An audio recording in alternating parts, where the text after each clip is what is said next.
Oke, sebentar. Assalamualaikum warahmatullahi wabarakatuh. Alhamdulillah, wassalatu wassalamu ala rasulillah wa alihi wa sahbihi wa mawalah. Asyhadu an la ilaha illallah wahdahu la syarikalah wa asyhadu anna Muhammadan abduhu wa rasuluh wa safiyyuhu wa khaliluh addal amanah wa nasahal ummah wa jahada fi sabilihi haqqa jihadi. Oke, kita insyaallah akan mengawali dari ayat yang ke-8, tapi kemarin ada yang belum di ayat ujung ayat ke-7, yaitu yang wa ma atakumur rasul fakhudhuhu wa ma nahakum anhu fantahu wattaqullah innallaha syadidul iqab. Oke. Kita melihat itu dulu. Saya ngambil dari tafsir Qurtubi, ada minimal ada 8 pendapat tentang kemana sebenarnya yang dimaksud dengan wa ma atakum. Terus kita bicara tentang 10 ego problem yang berkaitan dengan harta. Saya janji sama Kak H mau bahas yang 10 problem itu, ya. Terus baru kita masuk ke ayat yang ke-8 atau yang ego problem kita akhirkan setelah kita bahas 6 karakter muhajirin dan 6 karakter ansor. Baru setelah itu sikap kita sebagai orang yang bukan ansor dan muhajirin di ayat yang ke-10, baru masuk ke Al-Qalam tadi yang bahas tentang 10 ego problem, ya. Kira-kira itu mind map kita atau planning kita untuk membicarakan yang kita bicarakan. Oke. Saya ingin ngawali dari wa ma atakumur rasul fakhudhuhu wa ma nahakum anhu fantahu. Ujung ayat ke-7 dari surah Al-Hasyr ini sebenarnya kalau kita lihat konteks berbicara tentang pembagian atau rampasan perang, ya. Apa yang diberikan Rasul, yakni maksud awalnya berupa pemberian rampasan perang itu, fakhudhuhu maka terimalah, wa manahakum dan apa yang dicegah, maksudnya tidak diberikan oleh Rasulullah SAW, fantahu maka ya tidak usah diambil.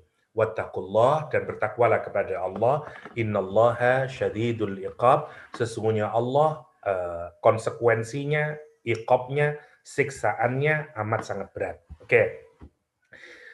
Makna ini kalau dilihat dari konteks memang hanya berkenaan dengan sikap Nabi atau perbuatan Nabi, yakni membagi ghanimah.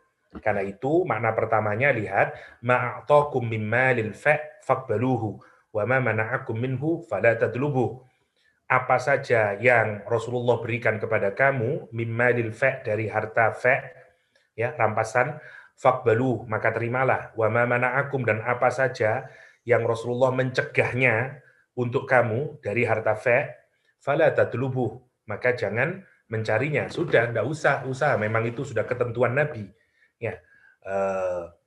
Jadi itu makna yang pertama. Tetapi nanti dari makna ini karena kalimatnya bersifat terbuka, maksudnya redaksi pilihan kata yang dipakai itu bersifat terbuka, karena itu nanti maknanya juga menjadi melebar.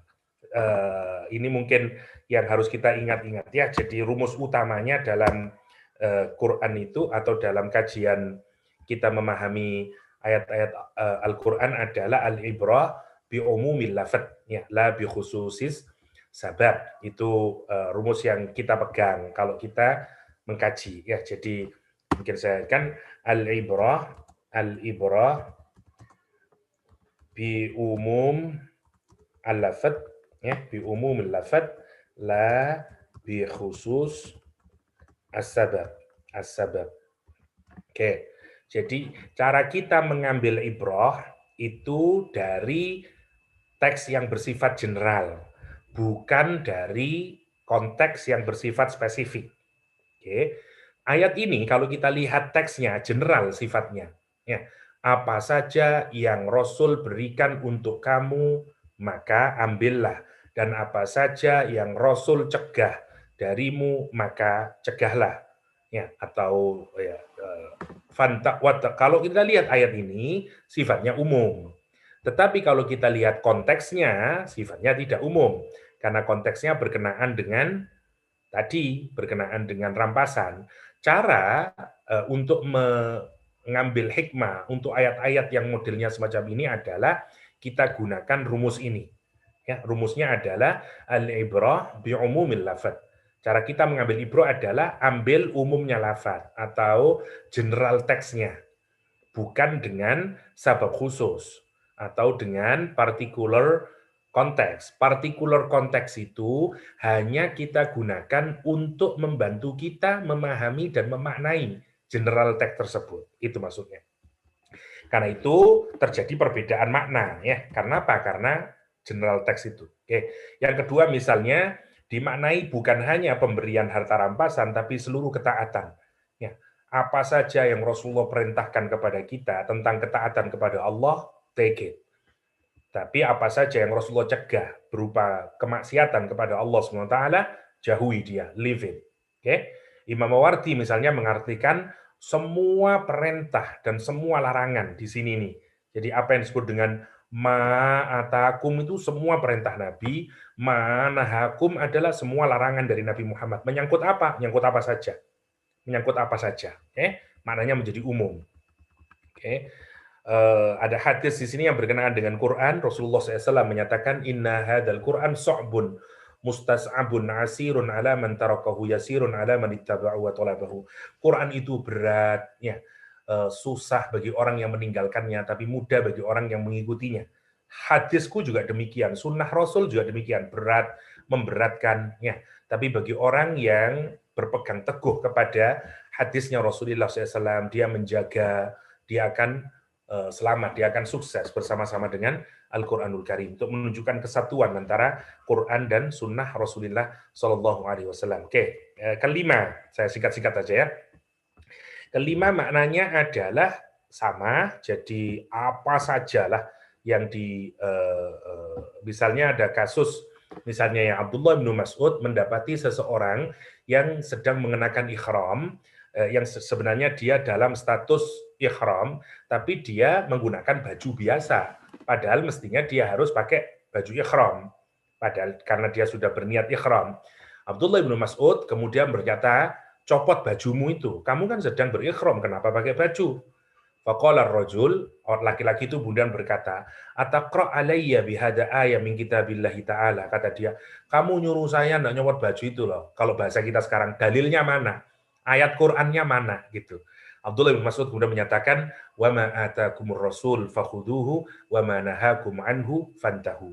Maksud saya, lihat, penggunaan ayat ini oleh Abdullah bin Mas'ud memenuhi kaidah yang di atas tadi. Ya, yaitu al-ibrah bi umumil lafadz la bi khususis sabab. Ya, karena kalau kita perhatikan konteks ayat ini kan tadi tentang rampasan, tapi digunakan oleh Abdullah bin Mas'ud untuk konteks orang kalau ihram tidak boleh pakaian biasa, tapi harus pakaian ihram begitu. Siapa yang mengajarkan gitu? Rasulullah SAW. Karena itu, dan kalau Rasulullah mengajarkan itu berarti sesuai dengan ayat Al-Qur'an ini, dalilnya wa ma atakumur rasul fakhudhuhu wa ma nahakum anhu fantahu. Itu untuk makna lebarnya wa ma atakum. Oke, yang keenam. Yang keenam ini berkenaan dengan misalnya ketika Imam Syafi'i ditanyai tentang apakah kalau orang itu berikhram, dia boleh tidak membunuh lalat yang nyusahin dia, gangguin dia dan segala macamnya, nanti dijawab dengan oleh Imam Syafi'i dengan wa ma atakumur rasul fakhudhuhu wa ma nahakum anhu fantahu. Maksud saya ingin jelasin bahwa sekali lagi yang dimaksud adalah tidak hanya terbatas pada rampasan, ya. Atau ketika Rasulullah SAW menyatakan iqtadu billadaini min ba'di Abi Bakrin wa Umar, ya, ikutilah oleh kalian semuanya dua orang dari sesudahku, yaitu Abu Bakar sama Umar, ya, sama Umar. Nanti ada cerita juga ketika Umar bin Khattab memerintahkan, ya, untuk misalnya ketika orang yang ikhram kebolehan untuk membunuh atau membunuh lalat yang menyusahkan atau flies atau apalah bug yang nyusahin dia, itu dijawab dengan ngikutin Rasulullah SAW, Karena Umar yang menyuruh begitu dan Rasulullah SAW menyuruh yaqtadu, ikutilah dua orang setelahku yaitu Abu Bakar sama Umar. Karena apa yang dilakukan oleh Abu Bakar sama Umar sebenarnya juga tidak bertentangan dengan apa yang diperintahkan oleh Rasulullah Shallallahu Alaihi Wasallam. Oke. Atau ada kisah yang berkenaan dengan seorang perempuan yang bernama Ummu Ya'qub yang kemarin ya. Rasulullah SAW, Ibnu Mas'ud berkata bahwa Ibnu Mas'ud menyatakan bahwa mencaci orang yang perempuan yang bertato, perempuan yang minta ditato, perempuan yang menghilangkan bulu wajahnya, alisnya, ya, yang dirubah-rubah, perempuan yang merenggangkan giginya supaya cantik, ya. Setelah dijelaskan oleh Ibnu Mas'ud seperti itu, maka datanglah seorang perempuan dari Bani Ummu Ya'qub berkata kepada siapa? Ibnu Mas'ud, Abdullah Ibn Mas'ud dan berkata begini, sampai kepadaku bahwa kamu menyatakan begini, kamu mencela perempuan yang bertato, kamu mencela perempuan yang diminta ditato dan seterusnya. Kata kemudian faqala wa mali la al'anu man la'ana Rasulullah SAW wa huwa fi kitabillah. Kata Abdullah bin Mas'ud, wa mali lah, memang apa salahnya dengan saya? Saya ini hanya melaknat orang yang Rasulullah juga melaknat. Dan itu semuanya ada dalam kitab Allah. Ada dalam Al-Quranul Karim. Ummu Ya'qub kemudian berkata, laqad qara'tu ma bainal lawhain fama wajadtu fihi ma taqul. Kamu itu ngomong bahwa celaan kamu terhadap wanita yang bertato, minta ditato, menghilangkan alis, itu ada dalam Quran. Memangnya mana ayatnya? Faqala, kata dia, kemudian dia membacakan ayat ya sebagaimana yang di atas tadi, wa ma atakumur rasul fakhudhuhu wa ma nahakum anhu fantahu. Itu jadi masuk sampai di sini itu maksud saya yang kemarin belum kita detailkan. Jadi ayat wa ma atakumur rasul fakhudhuhu wa ma nahakum anhu fantahu, meskipun konteksnya berkenaan dengan rampasan tapi maknanya menjadi luas. Ini menjadi penting ya, karena terutama berkenaan dengan Maulid Nabi, kita sekarang berada di dalam bulan Maulid, ini penting untuk kita pikirkan apa saja yang Rasul perintahkan, take it. Apa saja yang Rasul larang, leave it. Ya, karena Rasulullah SAW tidak pernah berbicara kecuali sesuai dengan wahyu, ya, wa ma yantiqu 'anil hawa in huwa illa wahyu yuha. Oke. Ada satu hal mungkin saya tambahi sedikit karena ada yang menarik meskipun tidak ada korelasinya tapi penting. Di surah Taubah, di surah At-Taubah ya, ayat 128 ada dua cara baca, bisa min anfasikum ya. Yang kedua bisa dibaca min anfusikum ya. Min anfusikum. Oke. Kita semuanya mungkin hafal, apalagi orang Indonesia, orang Melayu pasti hafal ayat ini ya. Laqad ja'akum rasulun min anfusikum azizun 'alaihi ma anittum harisun 'alaikum bil mu'minina raufur rahim. Raufur rahim. Ayat yang paling sering kita hafalkan ya, paling sering kita hafalkan. Tetapi ini yang penting untuk kita juga renungkan adalah bahwa ada dua cara pembacaan qiraah terhadap ayat Taubah 128 ini. Jadi yang pertama, fa-nya bisa dibaca fathah, min anfasikum bacanya, min anfasikum. Oke. Yang kedua, baca seperti qiraat Hafs, min anfusikum. Min anfusikum. Ini melahirkan perbedaan makna ya, sebagai tambahan saja ini, tidak ada hubungannya dengan Al-Hasyr, tapi mumpung saya ingat karena kita juga bicara Nabi, kalau min anfasikum maknanya menjadi yang paling afdol, yang paling mulia. Yang paling mulia ya. Yang paling Ada 3 maknanya. Yang paling taat. Oke, itu namanya min anfasikum. Tapi kalau min anfusikum, ya, kalau dengan dhammah min anfusikum, itu maksudnya yang pertama dari diri-diri kalian, maksudnya adalah maksudnya dari pernikahan yang sah, dari pernikahan. Oke, yang pertama. Ada juga yang dari orang yang kalian kenal. Dari orang yang kalian kenal. Maksudnya ada lagi yang maksudnya ya dari kalian, dari kalian, dari diri kalian, maksudnya dari lingkungan kalian, ya, dan seterusnya. Jadi ini seperti makna yang umum saja kalau yang min anfusikum, ya, dari orang yang kalian kenal, dari tengah-tengah kalian, ya, dari diri-diri kalian. Maksudnya diri kalian ini bisa dirujukkan ke komunitas, ya, atau dari lingkungan kalian, dari orang Arab, ya, dan seterusnya, ya, bisa kita rujukkan. Maksudnya begini, kalau dimaknai min anfasikum, berarti Rasulullah itu adalah seafdol-afdolnya, semulia-mulianya, setaat-taatnya orang Arab saat itu. Gitu. Kalau dimaknai min anfusikum, berarti Rasulullah itu adalah orang yang dikenal oleh orang-orang Quraisy saat itu, oleh orang kafir Mekah saat itu, ya, berasal dari lingkungan tersebut, dari pernikahan yang sah dan seterusnya. Itu maksudnya di surat At-Taubah 128, ya, yang cukup penting, ya. Oke. Kita masuk sekarang ke ayat yang ke-8 yang baru sebelum kita pindah ke ego problem, ya. Saya ingin mulai dari ayat yang ke-8. Bismillahirrahmanirrahim. Tadi itu masih tambahan yang lalu, ya. Oke, bismillahirrahmanirrahim. Lil fuqara'il muhajirin alladzina ukhriju min diyarihim wa amwalihim yabtaghuna fadlan minallahi wa ridwana wa yansurunallaha wa rasulah ulaika humus shadiqun. Ulaika humus shadiqun. Oke.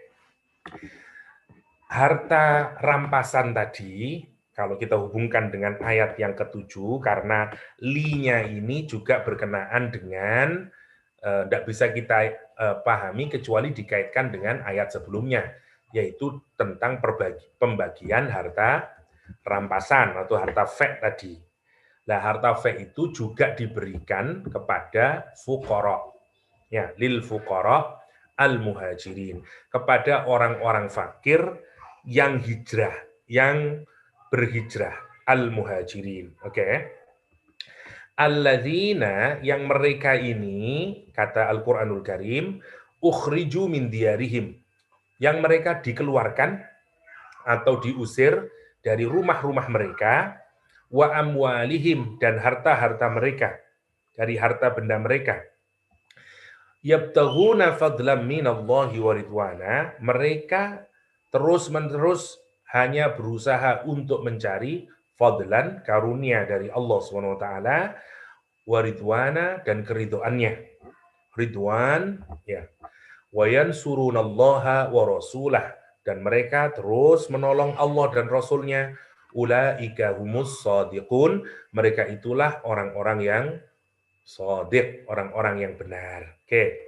Sampai di sini, kalau kita lihat secara kasaran dulu, gambaran dari orang muhajirin itu dipetakan menjadi beberapa hal yang menarik untuk kita pikirkan, karena kemudian masing-masingnya itu menjadi karakternya. Ya, kalau kita perhatikan, wasofallahu ta'ala al-muhajirin bi awsafin sittah.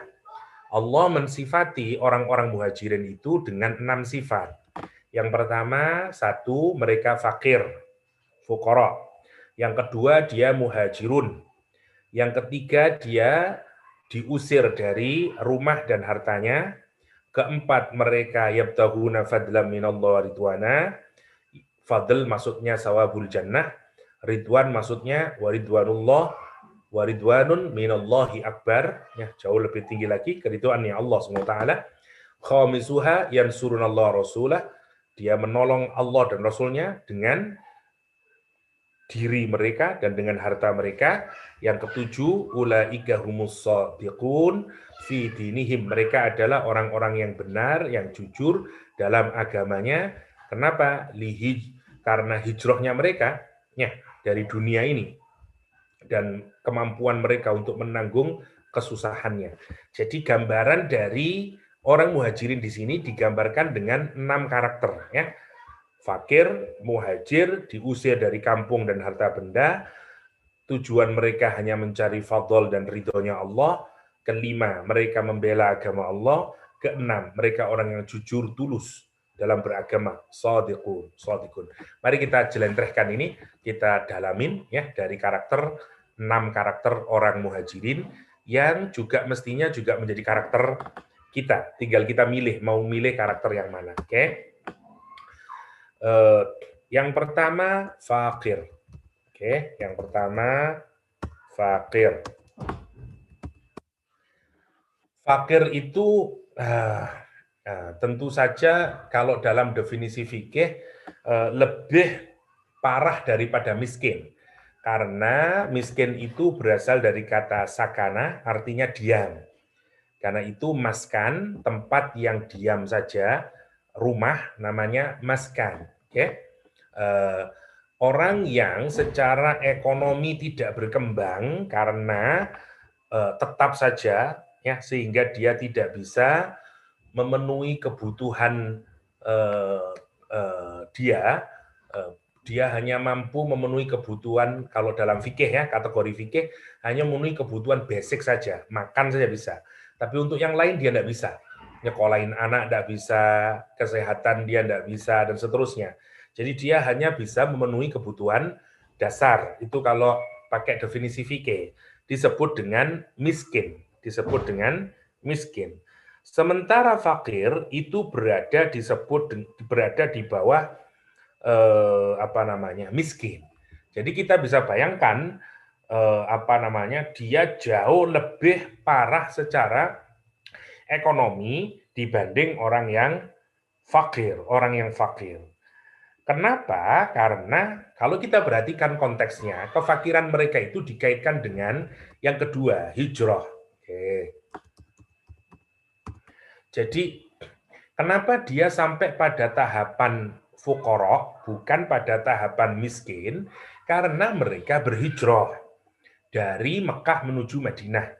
Dan mereka meninggalkan semuanya, seperti pada kasus misalnya Suhaib bin Sinan Ar-Rumi misalnya, yang digambarkan Al-Quran sebagai orang yang menjual dirinya untuk mendapatkan ridhonya Allah. Ya, wa minan nasi may yashri nafsahu ibtigha'a mardhatillah, gambarannya. Dan di antara manusia ada orang yang menjual dirinya untuk mendapatkan ridhonya Allah Subhanahu wa taala, sebagai karakter dari orang muhajirin. Ya, untuk kebutuhan tadabbur, saya ayat berapa itu, ya? Sebentar, translate Arabic. Oke. Wa may yashri nafsahu ibtigha'a mardatillah. And whoever hears himself seeking pleasures of God. Oke, Al-Baqarah 207, ya. Al-Baqarah 207. Ini berkenaan dengan Suhaib bin Sinan Ar-Rumi, ya. Berkenaan dengan Suhaib bin Sinan Ar-Rumi yang melakukan hijrah, yang digambarkan secara menarik di dalam Al-Quranul Karim, mencocoki karakter orang muhajirin, ya. Oke, sebentar. Oke, kalau kita perhatikan, dan di antara manusia ada orang yang menjual, may yashri, yang menjual nafsahu, dirinya. Ya, Quran menggunakan dirinya, tapi sesungguhnya kalau kita perhatikan ceritanya bukan hanya dirinya, keseluruhan dirinya sebenarnya. Dia menukar, yashri, dia menjual dirinya, maksudnya agar dia bisa selamat, tidak terbunuh. Ya, dengan cara apa? Dengan cara menukar dirinya dengan seluruh harta yang dia miliki. Jadi semua harta, sebagaimana yang kita ketahui, Suhaib bin Sinan adalah sebenarnya orang Irak yang kemudian ketika Irak itu dikuasai oleh orang Romawi, Shihab kemudian dibawa ke Rom, dan karena itu dia berbahasa bahasa Romawi. Dan dia culturally orang orang Romawi. Jadi Buddha, akhirnya dia bisa melarikan diri, pindah ke Makkah pada saat itu. Dan begitu di Mekah, merintis sejak awal, sampai dari orang yang tidak punya apa-apa, nobody, tidak punya social support, tidak punya apapun, sampai menjadi orang kaya. Ya, maka begitu perintah hijrah turun, dia mau hijrah, tetapi orang Quraisy tidak rela. Karena apa? Karena dulu kamu datang ke Mekah sebagai seorang fakir, miskin, sekarang kamu menjadi orang kaya, enak saja kamu sekarang mau membawa harta kekayaanmu ke luar negeri, kira-kira begitu. Dan itu tentu tidak menguntungkan kami. Karena itu Suhaib bin Sinan dicegah agar dia tidak pergi ke Madinah. Itu ceritanya. Dan nanti Suhaib bin Sinan menukar dirinya, keselamatan dirinya, yakni dia tidak terhalangi untuk bisa hijrah dengan ditukar dengan seluruh harta benda yang dia miliki. Salah satu orang kaya di Makkah saat itu. Dan dia tidak peduli, dia tunjukin semua harta bendanya asalkan dia bisa berhijrah. Ini kan pilihan yang sangat berat sebenarnya kalau kita pikirkan. Karena kemudian dari orang yang punya menjadi tidak punya apapun, dari orang kaya menjadi orang yang benar-benar fakir, bukan lagi miskin, karena dia nothing. Karena itu Quran menggunakan kata fakir, karena memang kondisinya mereka bukan orang miskin, fakir. Begitu dia pindah ke Madinah, he got nothing, tidak punya apa-apa dia. Nanti siapa yang memberikan shelter makan? Orang Ansor. Tuh, karena itu Quran menggunakan kalimat lil fuqara, lil fuqara. Ya. Kenapa dia menjadi fuqara? Karena dia hijrah. Maka fakir di sini, fakir karena Allah Subhanahu wa taala. Dia menunjukkan yang pertama, hebatnya kenapa dia disebut fakir? Dia memilih Allah dan Rasulnya, memilih ketaatan ya dibanding apa? Dibanding dunia. Ya, Masya Allah. Dibanding harta benda. Taat jadi milih obedient, ya.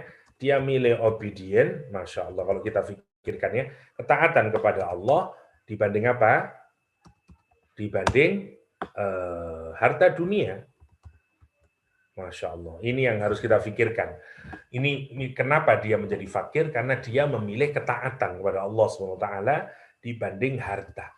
Nah, kita ini kalau mikir dalam ke sini, ini model orang muhajirin.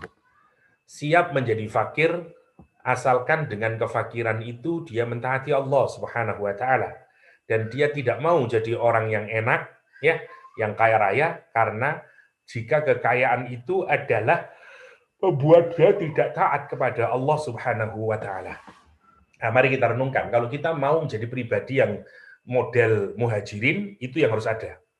Jadi fakir bukan karena malas bekerja, bukan itu poinnya. Fakir bukan karena dia karena dia menjadi fakir karena dia pegang komitmen. Nah, kita ini dalam hidup banyak yang begitu itu. Ada pilihan kita menjadi kaya, tapi dengan cara corruption. Ada pilihan kita menjadi banyak dapat duit, tapi dengan cara-cara yang tidak jujur. No, kalau itu yang kita lakukan, kita bukan karakter muhajirin. Itu maksudnya. Muhajirin itu dia bahkan rela menjadi fakir karena untuk memilih ketaatan kepada Allah Subhanahu wa taala. Ya, dia bukan memilih harta. Jadi kecintaannya kepada Allah Subhanahu wa taala jauh lebih kuat dibanding kecintaannya kepada dunia ini. Itu sikap pertama atau karakter pertama dari orang muhajirin yang disebut Al-Qur'an dengan kalimat fuqara, dengan kalimat fuqara. Nah, kita kalau bisa kayak begitu, wah itu top banget ya. Top banget kalau kita bisa punya karakter yang kayak begitu. Dan itu susah ya. Karena biasanya money speak louder than faith ya. Dan obedient to Allah SWT. Money speak louder. Ya, Masya Allah kata orang bule, money speak louder. Kenapa? Karena memang begitu kenyataannya. Orang lebih memilih harta dibanding iman. Dan itu bukan karakter dari orang yang baik, yaitu Muhajirin. Oke. Eh, yang kedua, sebenarnya kalau secara bahasa, fakoro itu ketiadaan. Kalau kita tidak punya sesuatu atau fakotun, fakrun itu fakotun, ya. Atau maknanya ya selain fakoh mungkin makna yang lain. Selain fakoh itu adalah apa? Ya lacking. Kalau kita atau neediness atau kebutuhan yang amat sangat, atau kita lacking something, namanya faqr secara bahasa, ya. Oke. Jadi itu karakter yang pertama. Yang kedua, karakternya hijrah. Definisi hijrah itu kalau pakai Nabi adalah orang yang berpindah dari sesuatu yang haram menuju ketaatan kepada Allah SWT. Ya, tentu hijrah itu ada dua, satu secara fisik, sebagaimana yang dilakukan para sahabat, dia migrating dari satu keadaan yang buruk, lokasi yang buruk kepada lokasi yang benar, tapi yang kedua adalah hijrah dalam makna yang bukan fisik, yaitu perpindahan dari yang halal, dari yang haram menuju yang halal. Kita menjadi kelompok yang elit yang pertama ini, yaitu kelompok muhajirin, jika kita punya karakter begitu. Ya, kita memilih hijrah dari segala yang diharamkan oleh Allah Subhanahu wa taala. Nah, namanya hijrah, karakter yang kedua. Yang ketiga, alladzina ukhriju min diyarihim wa amwalihim. Mereka diusir dari rumahnya dan dari hartanya. Ya, jadi dari amwal dan dari diyar, dari dar dan malnya diusir, atau bahasa kita sekarang adalah mungkin orang-orang yang mendapatkan kezaliman atau menjadi peluangnya untuk mendapatkan akses itu menjadi tertutup karena dia memilih hijrah, karena dia memilih obedient ya daripada wealth. Nah, ini sangat kelihatan kalau kita lihat dalam praktek kehidupan yang konkret. Ya, bagaimana misalnya orang kemudian dikeluarkan dari tidak dapat promosi misalnya, tidak dapat peluang naik misalnya, dan seterusnya lah. Itu namanya ukhriju min diyarihim dalam konteks kita. Ya, wa amwalihim, tertutup. Ya, kemudian dia tidak mendapatkan peluang-peluang untuk dapat tender atau apalah namanya.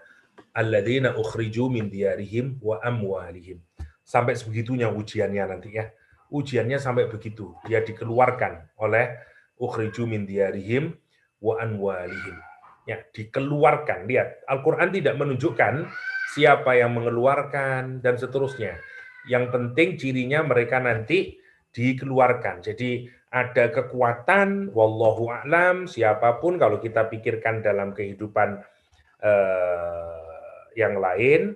Jadi mereka ini memang dikeluarkan dari diyar, lingkungan nyamannya dia, dan bahkan bukan hanya dari rumahnya, dari kantornya, dari tempat bekerjanya, tapi juga bisa dari peluang-peluang untuk mendapatkan harta. Ya, namanya min amwalihim. Oh, ini berat ujiannya. Ini kelompok-kelompok orang yang berat karena dia memilih untuk benar-benar berubah. Saya kasih contoh misalnya beginilah. Orang dulu penghasilannya dari harta riba. Ya, maka kalau kita kepingin jadi muhajirin, satu, kita siap menjadi fakir. Kenapa? Karena kita memilih untuk tidak berkecimpung dengan riba lagi. Karena kita lebih memilih obedient than wealth, misalnya, yang pertama. Yang kedua, memilih hijrah. Kita memilih mentaati Allah daripada mentaati selain Allah Subhanahu wa taala, meskipun menggiurkan. Yang ketiga, dampaknya kemudian boleh jadi kita akan terusir dari diyarihim, dari lingkungan kita, komunitas kita, dan segala macamnya. Kenapa? Karena kita sudah berbeda sekarang. Mindset berbeda, cara hidup berbeda. Karena itu nanti kita akan mengalami ukhriju min diyarihim. Oke. Yang kedua, wa amwalihim. Peluang-peluang untuk mendapatkan harta itu kemudian juga tertutup juga. Kenapa? Karena kita tidak nge-grouping dengan orang-orang yang kayak begitu. Karena kemudian kita dikeluarkan, karena sudah dianggap berbeda. Ya, namanya ukhriju min diyarihim wa amwalihim dalam bahasa yang sekarang. Oke, kiri yang keempat, digambarkan Al-Qur'anul Karim sekarang digambarkan tujuan orang ini apa sebenarnya, yang menjadi motif ideologi orang ini apa. Kenapa ada orang yang berani mengambil resiko menjadi fakir? Ya, fakir ini gambaran yang ada di hatinya, ya, karena dia memilih obedient dan well. Ini sikap fisiknya namanya hijrah, ya, dan ini konsekuensi yang didapatkan ya dari hijrah, ya. Jadi ini adalah aspek fisik yang harus dilakukan. Ini practical aspek ini sebenarnya. Jadi kalau kita pikirkan ini nunjukin practical aspek, ini practical aspek, ya. Sementara dia memilih obedient dan well, ini ada pada doctrinal aspek. Kalau kita pikirkan ya, ukhriju ini konsekuensi yang harus ditanggung, ya, atau ini consequence, ya, dari pilihan kita atas yang doktrinal dan praktikal, ya. Oke, yang keempat kemudian ini menjadi goal kita. Ya, ngapain kita punya begitu? Karena kita sudah set goal kita semacam itu, ya, yaitu apa namanya tadi, yabtaghuna fadlam minallahi wa ridwana. Ini goal kita. Ya. Jadi kalau kita mudahkan, ini menjadi goal kita, menjadi goal kita. Ya. Dua goal kita, satu fadlan, yang kedua ridwan. Fadlam minallah wa ridwana. Sebenarnya fadl ini luas sekali. Fadl itu bedanya dengan rizki karena dia fadl itu karunia yang diberikan karena ketaatan. Gampangannya. Sebagaimana digambarkan misalnya Nabi Sulaiman atau Nabi Yusuf yang mendapatkan semuanya setelah menunjukkan ketaatan kepada Allah. Karena itu kalimatnya hadza min fadli rabbi. Jadi kita tidak hanya ingin menuntut rizki, ya, tapi kita ingin fadlnya Allah Subhanahu wa taala. Saya mudahkan ya. Ya ingin fadl. Jadi apa kalau kita ya? Mungkin kalau kita nyebutnya harta yang barokah, harta yang menuntun kita kepada ketaatan. Itu namanya fadl. Dan semuanya fadl itu bisa harta, keluarga, jabatan, anything namanya fadl. Sampai nanti ke surga juga fadl sebenarnya, ya. Oke, dan itu dikaitkan fadl dengan ridwan. Fadl dengan ridwan. Oke, saya mudahkan saja udahlah fadl dengan ridwan. Ridwan itu puncak keridhaan Allah Subhanahu wa taala. Jadi kita kepingin dapat karunia, tapi sekaligus itu menunjukkan keridhaan Allah Subhanahu wa taala. Tidak semua kenikmatan yang kita dapatkan, rizki itu juga mengandung keridhaan Allah Subhanahu wa taala. Misalnya, sebenarnya kita tahu kalau kita menjadi kita berada di posisi tersebut, kita tidak tahu, kita tidak cakap di sana. Kita pasti akan mengalami kesalahan-kesalahan, korupsi atau apalah. Itu artinya kita dapat fadl tapi tidak dapat ridwan. Dia itu kalau untuk konteks di dunia ya. Konteks di surga tentu saja fadl itu semua kenikmatan Allah ya. Sampai ke surga, ridwan yang jauh lebih tinggi. Sampai ada yang menafsirkan ridwan ini adalah ru'yatullah nanti. Ya, ketika kita melihat Allah di surga. Wallahu a'lam. Tapi singkatnya untuk konteks kebutuhan kita, implementasinya dalam kehidupan, goal kita adalah fadl dan ridwannya Allah. Dari ridwan ini bersifat spiritual, fadl bersifat material. Jadi boleh goalnya itu. Ya, jadi tentu saja kita harus dapat dua-duanya. Ini material, imaterial kalau bahasa kita. Tapi harus dijadikan satu, ya, material sama imaterial. Oke, ya sekarang,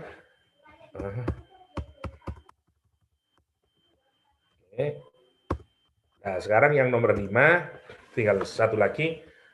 Yang kelima sekarang adalah wa yansurunallah wa rasulah ulaika humus shadiqun. Wa yansurunallah sekarang menolong Allah ini lagi praktikal aspek lagi setelah goalnya secara umum. Kalau ini kan konteks awalnya ya. Sekarang orang sudah jelas goalnya. Sekarang sikap dia kalau mau disederhanakan seluruh kehidupannya itu ya cuman ini. Yansurunallah wa rasulah. Ya, dia menolong Allah dan Rasulnya. Ini bukan berarti bahwa nolong Allah dalam pengertian Allah tidak butuh pertolongan kita, ya tentu saja. Tapi sikap dia itu selalu punya kontribusi positif bagi agama ini, bagi nilai-nilai religiositas, ya, atau dalam bahasa yang lain, bagi Allah dan Rasul-Nya. Allah dan Rasul-Nya. Ya. Ini juga praktikal. Ini kalau saya mudahkan mungkin seperti menjadi apa ya, karakteristiknya dia lah, ya. Ini karakter yang bisa kelihatan, ya. Atau saya sebut saja manifest karakter, oke, dari orang tersebut, ya. Yang terakhir namanya ulaika humus shadiqun. Ulaika humus shadiqun. Ini karakter batinnya sudah. Ini sudah real karakternya. Ini siapa orangnya itu kayak begini jadinya dia. Nah, ini sudah oke. Nah, atau kita sebut apalah shadiqun kalau kita sekarang. Yaitu jadinya, ini produknya, itu orangnya kayak begitu nanti. Disebut dengan shadiqun. Karena dia membenarkan apa yang ada di dalam hatinya, terus prakteknya sesuai, dan itulah yang disebut Al-Quran dengan ulaika humus shadiqun. Ulaika humus shadiqun. Ya. Atau kita sebut sajalah orang ini sebagai end result-nya untuk memudahkan.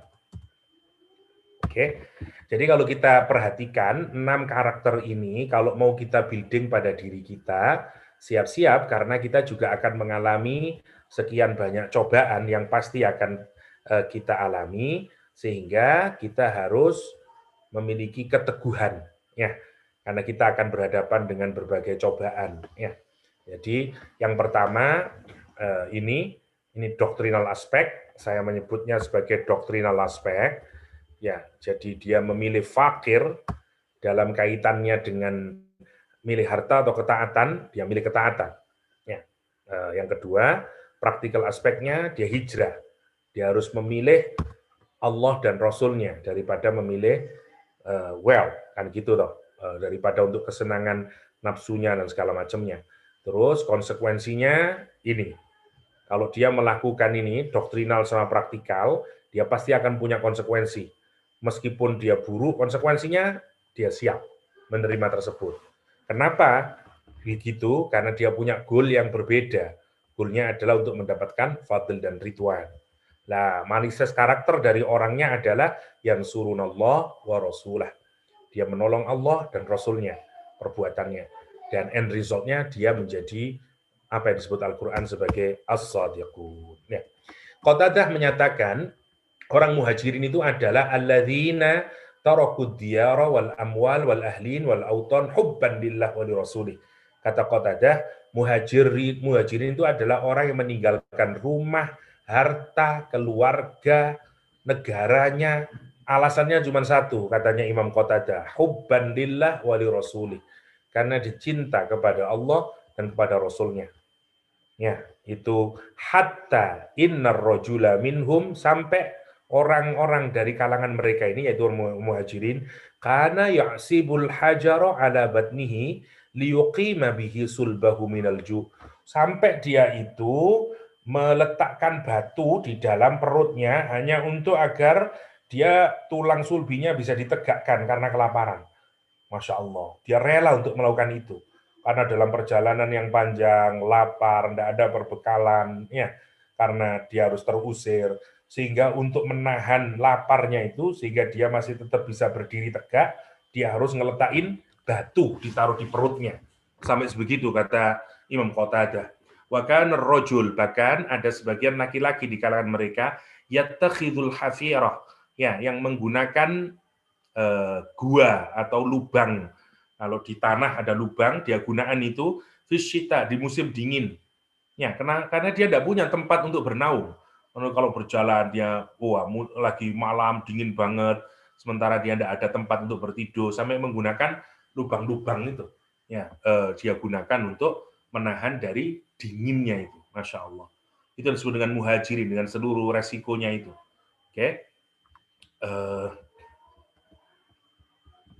Nah, karena demikian itulah kemudian orang muhajirin itu diberikan jatah oleh Al-Qur'anul Karim untuk mendapatkan bagian dari rampasan. Ya, sebagaimana yang kita baca dari kalimat pertama di ayat ini, lil fuqara. Ya, demikian juga rampasan itu juga bisa diberikan kepada orang fakir yang hijrah, yaitu orang muhajirin maksudnya. Lil fuqara il muhajirin ila akhirih tadi. Ya. Nah, sikap pemberian harta rampasan kepada kaum muhajirin itu seperti yang direkam oleh Imam Ahmad, yang diriwayatkan oleh Abu Sa'id Al-Khudri di bawah ini, ya. Yang berkenaan ini sebenarnya di perang Hunain, ya, di perang Hunain.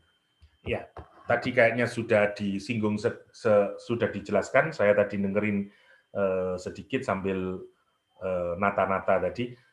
Ya, kalau kita pikirkan kan sebenarnya begini konteksnya itu. Ini kan terjadi setelah Fathu Makkah. Ini ya, Fathu Makkah itu melahirkan banyak sekali orang masuk Islam dengan cara yang kurang genuine. Maksudnya atau dengan cara yang motifnya sebenarnya belum benar-benar pure dan genuine. Sehingga kualitas keislaman dan keimanan orang-orang yang masuk Islam di Fathu Makkah tentu saja berbeda dengan orang yang masuk Islam sebelum Fathu Makkah. Kenapa? Karena di Fathu Makkah itu kan sekarang Mekah dikuasai oleh orang Islam dan tidak ada pilihan lagi kecuali tunduk kepada pemerintahan Islam.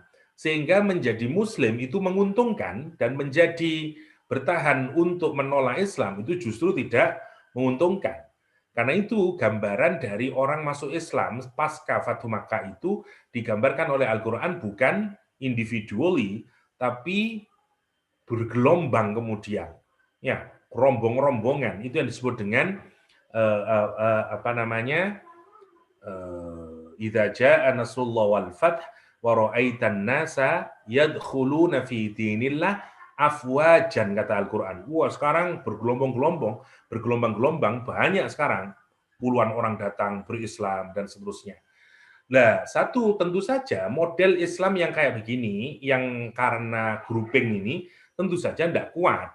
Ya, karena dia satu bukan genuine secara pribadi, struggle-nya kurang yang pertama. Yang kedua, apalagi dia belum mengalami pahit, manis, asam, garamnya menjadi orang Muslim, yang belum tidak ikut perang Badar, tidak ikut Uhud, belum terbuilding itu kekuatan Islam, keyakinan kepada Allah, nikmatnya berislam, dia belum punya. Oke? Nah, pasca Fathu Makkah terjadi perang namanya Perang Hunain. Di Perang Hunain, Rasulullah SAW mendapatkan banyak rampasan, kan gitu ceritanya. Tapi yang menarik, Rasulullah SAW memberikan rampasan tersebut hanya kepada muhajirin. Itu yang menjadi masalah. Nah, sebenarnya kalau kita pikirkan, atau Bani Nadir kemarin, ya, kalau kita diskusikan kembali di awal-awal di ayat yang ke-7, sama, hartanya itu juga oleh Rasulullah tidak diberikan kepada orang Ansor, hanya kepada orang muhajirin. Nah, case-nya sebenarnya karena itu. Kenapa? Karena Rasul melihat, atau agama kita ini melihat, ada hubungan antara harta dengan keimanan. Harta dengan keimanan. Jadi, bagi orang-orang yang imannya masih lemah, harta itu bisa dipakai sebagai empowerment, ya, bagi iman. Tetapi bagi orang yang sudah kuat, maka sebenarnya kondisi miskin atau kondisi tidak punya uang itu juga justru bisa menjadi penguatan dia bagi iman. Ya, tapi bagi orang-orang yang imannya belum kuat, itu bahaya. Ya, dia bisa lari dari agama. Misalnya karena orang mu'allaf itu kadang-kadang begitu dia pindah menjadi Islam, dia sekarang punya komunitas baru, ya, cara hidup yang baru. Dan kalau kemudian itu membuat kehidupan duniawinya lebih tidak enak dari kehidupan sebelumnya, pasti dia akan mempertanyakan legitimasi dari Islam itu sendiri. bener enggak apa yang saya peluk ini? Kenapa kehidupan saya kok menjadi tidak nyaman sekarang? Financially kok malah bankrupt dan seterusnya dan seterusnya. Itulah sebenarnya ide yang melandasi kenapa orang mu'alaf itu mendapatkan jatah zakat, mendapatkan jatah rampasan perang. Begitu ceritanya. Nah, Rasulullah SAW di perang Hunain itu memberikan kepada orang muhajirin yang begitu tadi itu. Ya, yang begitu itu. Ini untuk melihat apa? Hubungan antara harta dengan keimanan. Wah, ini karena ini masalah fitnah ya. Banyak sekali nanti Al-Qur'an bicara tentang hubungan harta dengan benda. Saya tidak bacakan ini ya karena tadi sudah diceritakan bagaimana kisahnya Sa'ad bin Mu'ad dengan Rasulullah Shallallahu alaihi wasallam yang mempertanyakan orang-orang Ansor yang mempertanyakan kebijakan Rasulullah Shallallahu alaihi wasallam di dalam membagi harta rampasan. Ini nanti berkenaan dengan yang tadi itu, wa ma atakumur rasul fakhudhuhu wa ma nahakum anhu fantahu. Wa ma nahakum anhu fantahu. Dan itu berat. Maka kalau kita ingin menjadi orang Ansor, maka pilih yang mana? Pilih obedient daripada well. Kan begitu toh. Kalau Rasulullah SAW sudah memutuskan TK, ya meskipun kita tidak dapat. Ya. Oke, saya tidak mengulang lagi, tadi sudah dijelaskan. Ya, hanya ini diakhiri dengan doa Allahumma hamil ansar wabna al ansar wabna'a abna'il ansar. Ya. Qala setelah doa ini fabakal qaum. Semua orang Ansar menangis semuanya. Hatta akhdalu lihahum. Ya, sampai basah semuanya, jenggotnya ini basah semuanya karena nangis dia. Dan mereka berkata ke Rasulullah, Radina bi Rasulillah qisman wa hadzan. Ya Rasulullah, kami ridho dengan pembagianmu ya Rasulullah. Ya, Masya Allah. Ini bukti dari ayat yang tadi itu. Wa ma atakumur rasul fakhudhuhu wa ma nahakum anhu fantahu. Wa ma nahakum anhu fantahu. Jadi, sekarang tinggal kita pilih. Kita ini kalau mau jadi Ansor, pastikan kita memiliki karakter itu. Ya, karakter kalau satu, kita ini dalam kaitannya dengan dunia, meletakkan dunia sepele saja. Ya, karena sekarang kita memilih obedient kepada Allah itu segala-galanya dibanding harta. Satu. Dan kita siap dengan resikonya. Ya, kita siap dengan resikonya. Dan satu, kita itu yang doktrinal aspeknya, obedient first. Wealth itu terserah Allah SWT.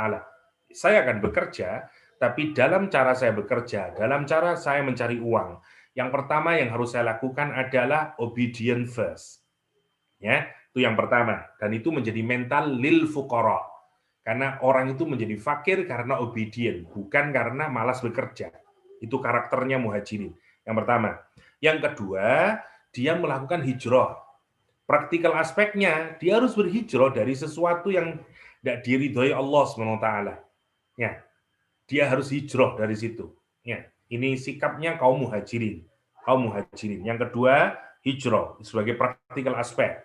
Sebagai praktikal aspek. Yang ketiga, dia akan punya kesabaran menanggung konsekuensi yang harus dialami dari hijrah yang dia lakukan. Meskipun mungkin dia akan diusir dari halaman rumahnya, harta bendanya, dari kantornya, mungkin tidak dapat promosi, mungkin akan berkurang hartanya, dan segala macamnya. Dia akan terima itu sebagai bagian dari konsekuensinya.